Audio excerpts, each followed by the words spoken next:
আসসালামু আলাইকুম। আপনারা জানেন যে লন্ডনে একটা বিশেষ বৈঠক হতে যাচ্ছে ডক্টর ইউনূস এবং তারেক রহমানের মাঝে। এই বৈঠকটা নিয়ে নানান ধরনের ষড়যন্ত্র শুরু হয়েছে এরই মধ্যে। এখানে সরকারের ভেতরে একটা পক্ষ আছে, যেই পক্ষটা দুই দিকে খেলার চেষ্টা করে।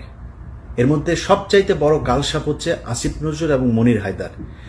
মনির হায়দার হচ্ছে পৃথিবীর সবচাইতে বড় ধরনের একটা ভদ্র বাটপার যাদেরকে বলে। এই বাটপারির যদি পিএইচডি বা পোস্ট ডক্টরেট যদি করা লাগে তার কাছ থেকে করতে হবে। এত সুন্দর, এত ভদ্র, নম্রভাবে আপনারা বুঝতেই পারবেন না আপনারা কি বললো। ধরেন আমার সম্পর্কে সে একজনের কাছে বাজে কথা বলবে না, ইলিয়াস ছেলেটা কিন্তু ভালো, হ্যাঁ ছেলেটা ভালো, কিন্তু সমস্যা হচ্ছে ও মাঝে মধ্যে বিভিন্ন মেয়ে মানুষ নিয়ে তারপরে মদ খায়, মেয়েদের সাথে যখন মিলে তখন একটু মদ খায়।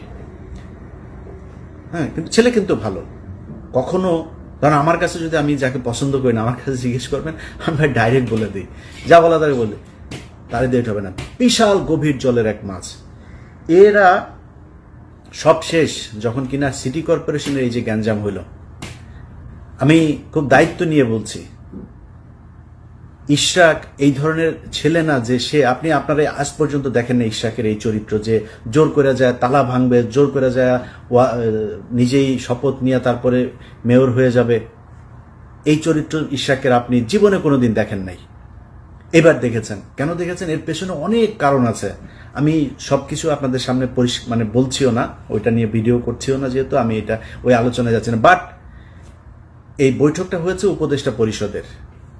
ডক্টর ইউনূস নিজে চান নাই, কেন চান নাই সেটা আবার ইশরাককে পছন্দ করে না, বিএনপির কাউকে বসতে, এই জন্য না। এটা অনেক কারণ আছে, এটার লিগ্যাল অনেক ব্যাপার স্যাপার আছেন। তো এগুলো মিলায় উনি চান নাই যে ওই নির্বাচনটাকে কেন্দ্র করে তারপরে এই কোর্টের রায় অনুযায়ী ও বসুক, উনি চান নাই।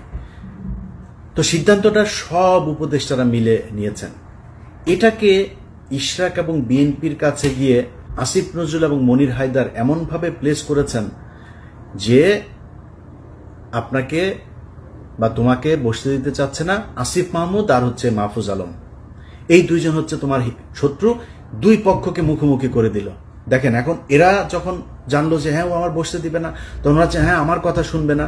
বিএনপির পুরো সাংগঠনিকভাবে একদম সর্বোচ্চ জায়গা থেকে ইশরাককে ছাড়পত্র দেওয়া হয়েছে, না এটা আমাদের জিততেই হবে, এইটা দিয়ে দরকারে সরকার পতনে চলে যাব আমরা।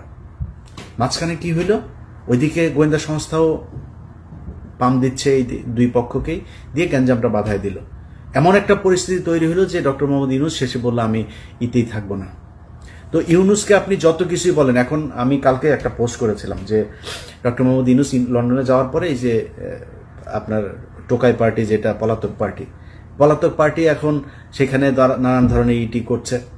সারা জীবন বিএনপির কাছে কিন্তু লন্ডনে সারা জীবন মার খেয়েছে ওইখানে, এবার তারা বিশাল আকারে দিয়ে। তো আমি এটা পোস্ট করেছিলাম যে বিএনপির উচিত ডক্টর মোহাম্মদ ইউনূসের ইয়েতে থাকা। তো বিএনপির অনেক মানুষজন আবার এটাকে করেছেন যে বিএনপি এখন কেন থাকবে, বিএনপি এই জন্যই থাকবে কারণ এই ডক্টর মোহাম্মদ ইউনূস যদি নাকি এই গত 10 মাস না থাকতো তাহলে পরিস্থিতি অন্যরকম হইতে পারত। সেটা কাইন্ড অফ আমছালা সব যাওয়ার মতো অবস্থা হইতো।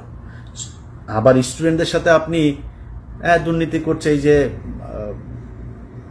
আপনার কি এই যে হান্নান মাসুদকে নিয়ে আলোচনা হচ্ছে, দুর্নীতি করছে তো অনেকেই দুর্নীতি করছে, করে না কে আমার এইটা বলেন, যে ওই দলের এই ব্যক্তি এই পর্যন্ত ক্ষমতায় ছিল, করে নাই, করে তো। এই ছেলের তো আপনার জুলাইতে তার যে অবদান, এটা ভুলে যেতে পারবেন না। তো এই জায়গায় রেসপেক্ট রাখতে হবে। এদের কারণে আপনি আজকে অনেক কিছু পেয়েছেন, অনেক কিছু সহজ হয়েছে, এটা মাথায় রাখতে হবে। তো আপনি এখন মনে করছেন যে না আমরা কেন থাকবো, বিএনপি কেন থাকবে, বিএনপি এই জন্যই থাকবেন, আওয়ামী লীগের প্রশ্নে আমাদের সবাইকে এক থাকতে হবে, এই জন্য থাকবেন। তো এটা নিয়ে বেশ হচ্ছে। এই যে দুই পক্ষের ভেতরে দ্বন্দ্ব তৈরি করে দেওয়ার চেষ্টা, এটা এই ইশরাকের সময় থেকে শুরু করে এই এখনো হচ্ছে। এখন নতুন করে যেটা হচ্ছে সেটা হচ্ছে যে তারেক রহমানের এই যে বৈঠক, বিভিন্নভাবে বিভিন্ন জায়গায় বিভিন্ন জনকে ম্যানুয়ালি এগুলো পুশ করা হচ্ছে যে এটা তারেক রহমান চেয়েছে। দুই একটা এই সোশ্যাল মিডিয়াতেও চলে এসছে যে তারেক রহমান চেয়েছে, গণমাধ্যমেও দুই এক জায়গায় দেওয়া হয়েছে এইভাবে যে তারেক রহমান চায় এই বৈঠক হোক। তারেক রহমান এই বৈঠক হোক এটা চায় নাই। আমি একদম দায়িত্ব নিয়ে বলছি, তারেক রহমানকে অনেকভাবে রিকোয়েস্ট করে তাকে রাজি করানো হয়েছে। স্থায়ী কমিটির সদস্যের বিভিন্ন জনের কাছ থেকে একাধিক উপদেষ্টা গিয়ে তারপর তারেক রহমানকে রাজি করানো হয়েছে। তারপরে তারেক রহমান রাজি হয়েছে। এখন তারেক রহমান রাজি হয়েছে, তারেক রহমান রাজি না হইলে খুব ভালো হইতো, তারেক রহমানকে আমি ভালো বলতাম। নো, তারেক রহমান যে রাজি হয়েছে এটাই ঠিক করেছে। এবং যারা প্রপোজাল দিয়েছে, উপদেষ্টারা হোক, ডক্টর ইউনূস হোক, যারা প্রপোজাল দিয়েছে ভাই ছোট হয়ে যায়নি তারা। আমি মনে করি যারা প্রপোজাল দিয়েছে তাদের পক্ষেই থাকা উচিত, সেই ভালো কাজ করেছে। কারণ বিএনপি এবং ডক্টর মোহাম্মদ ইউনূস এই দুইটার মাঝখানে ফাটল তৈরি হলে তৃতীয় পক্ষ এখানে ঢুকবেন, অথবা আমরা সেটা চাই না। এবং তারেক রহমানকে কালার করার জন্য বা ছোট করার জন্য, তারেক রহমানকে একটু মানে ইগো করে দেওয়ার জন্য, একটু অ্যারোগেন্ট করে দেওয়ার জন্য যে চেষ্টাটা চলছে, আমি মনে করি এই চেষ্টাটা সফল হয় নাই। যে কারণেই বৈঠকটা হচ্ছে এবং আমার মনে হয় ফলপ্রসূ একটা, এই গেল কয়েকদিনে আমাদের যে সংকট ছিল সেই সংকটগুলো আর থাকবে না। তো আমার দুই পক্ষের কাছে অনুরোধ থাকবে যে ভাই, কেউ যদি নাকি বৈঠকের জন্য অফার করে, আবার আর কেউ যদি সেটা অ্যাকসেপ্টও করে, কেউই ছোট হয়ে যায়নি। একটা দেশ চালাইতে গেলেই ডক্টর মোহাম্মদ ইউনূস এখন সরকার প্রধান, তার সাথে যারা নির্বাচন করতে চায় তাদের বৈঠক হওয়া অপমানের কিছু না, এটা হইতেই পারে। কিন্তু যারা করতে চাচ্ছে বিষয়গুলো, যে তারেক রহমান খুব অসহায়, তারেক রহমানের একদম মানে ইচ্ছা হচ্ছে যে এখন তারেক রহমান এই করতেই চায়, এরকম এটা বলে যারা তারেক রহমানকে ছোট করার চেষ্টা করছে বা বৈঠকটা বাতিল করার চেষ্টা করছে, আমার মনে হয় তাদের এই কুয়াশাটা হবে না, মানে সফল হবে না। এবং হয় নাই দেখি বৈঠকটা হইতে যাচ্ছে। আমরা বিশ্বাস করি এই বৈঠকে সামনে নির্বাচন নিয়েও দুই পক্ষের মধ্যেই একটা নমনীয় থাকবে, দুই পক্ষই ছাড় দেবে। এবং ডক্টর মোহাম্মদ ইউনূসেরও আমি মনে করি তিনি সম্মানিত একজন মানুষ, তিনারও অহেতুক নির্বাচনটা খুব বেশি পিছিয়ে নিয়ে যাওয়ার কোনো কারণ আছে বলে আমি মনে করি না। নির্বাচনটা হয়ে যাওয়া উচিত। এনসিপি যদি চায় যে নির্বাচন করবে, ডক্টর মোহাম্মদ ইউনূস যদি সেটার প্রধান হিসাবেও থাকতে চায়, নির্বাচন করুক। বাংলাদেশের মানুষ তাদেরকে যদি চায় তারা আসবে, বিএনপিকে চাইলে বিএনপি আসবে। সো আমার মনে হয় নির্বাচন আর এই সংস্কার, এই দুইটাকে সাংঘর্ষিক একটা জায়গায় না নিয়ে নির্বাচন নিয়ে একটা সংস্কার অলরেডি 10 মাস হয়েছে। আমার মনে হয় এর ভেতরে অনেকগুলো কাজ হয়েছে। এখন নতুন করে আরো যে কয়দিন সময় হাতে আছে, এই কয়দিন, এটা আমার মনে হয় 1 মাসেই সম্ভব। 1 মাস হিউজ টাইম। 30 দিনে এই ধরনের সংলাপ করে একটা সুনির্দিষ্ট জায়গায় পৌঁছানো যায়।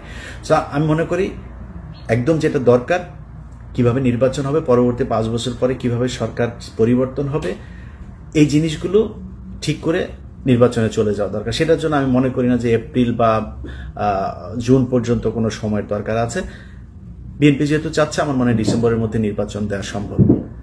অ্যাটলিস্ট ডিসেম্বরে যদি তফসিল ঘোষণা করা হয়, জানুয়ারি বা ফেব্রুয়ারির ভেতরে, বাই ফেব্রুয়ারি নির্বাচনটা হয়ে যাওয়া উচিত।